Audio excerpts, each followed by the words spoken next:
attendee number 1. As part of their training, Air Force pilots make 2 practice landings with instructors and are rated on performance.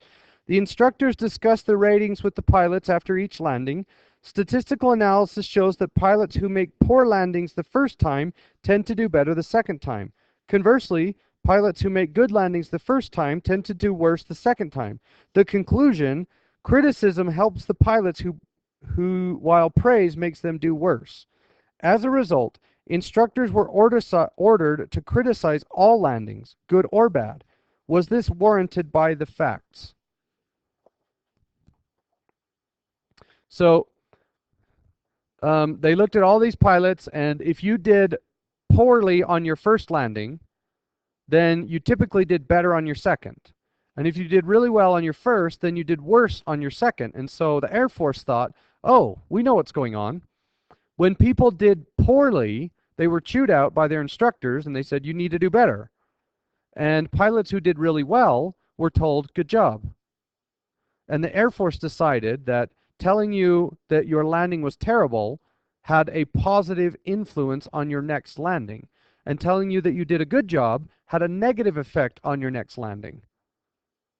Were they correct? No.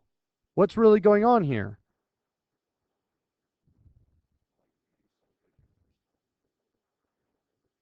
It's called the regression effect, regressing toward the mean.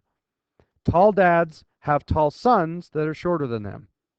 Short dads have short sons that are taller than them. That's just a natural occurrence in the bell-shaped curve. So the Air Force decided we're just going to chew everybody out, and then everybody will do better. And it turns out it didn't work that way. It might have had a negative effect on them, because do you really do better when you get yelled at? My kids don't. Right? If I want them to shut down, I yell at them. That doesn't stop me from yelling at them, but that's kind of what happens.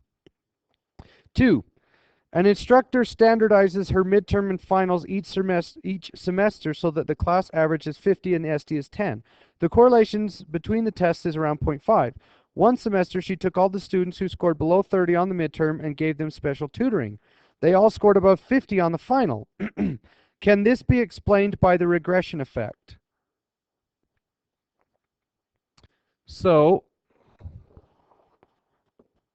the point of average is 50, 50, and the SDX is 10, and the SDY is 10.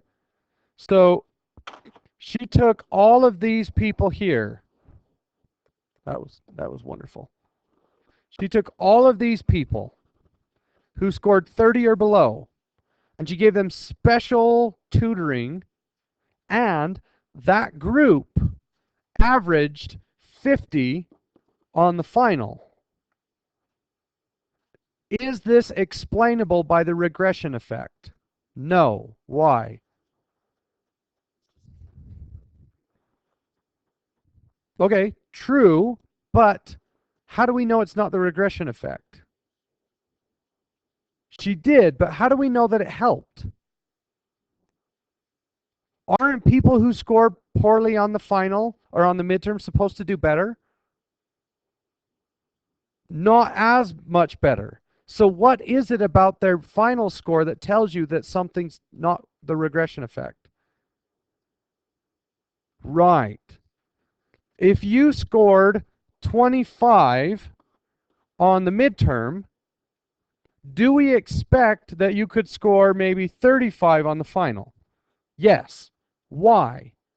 Because 35 is between 25 and 50. If you scored 25 and then a 50, what is it about that number that tells you it's too big? That's the average. The regression effect will get you closer to the average, but not all the way. Right?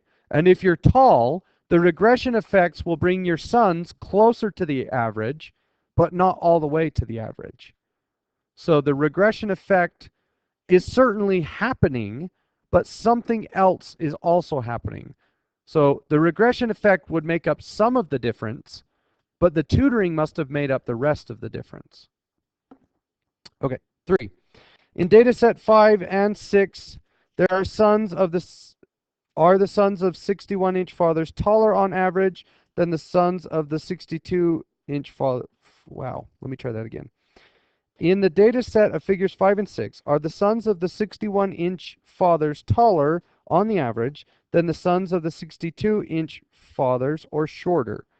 So we got to go back to 171 and 172. So we're looking at the 61s and the 62s.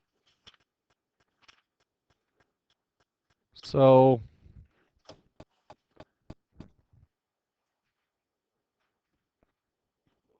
here are the 61s, and here are the 62s. So the average of the 62s is actually a little bit lower than the average of the 61s. Do we freak out and throw the whole graph out? No. Weird things like that are going to happen. But on the whole, everything works the way we expect it to. But there might be specific cases inside of that where they don't act like you would expect them to. And some people will just focus on that, and then they'll write an article about it. Now, heights of sons and fathers is not that important. But what if it was, this drug helps people? Okay? And so they've said, well, these people scored worse than those people.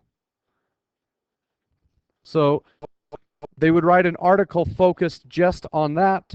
And while what they report is true, it's misleading because it's an anomaly.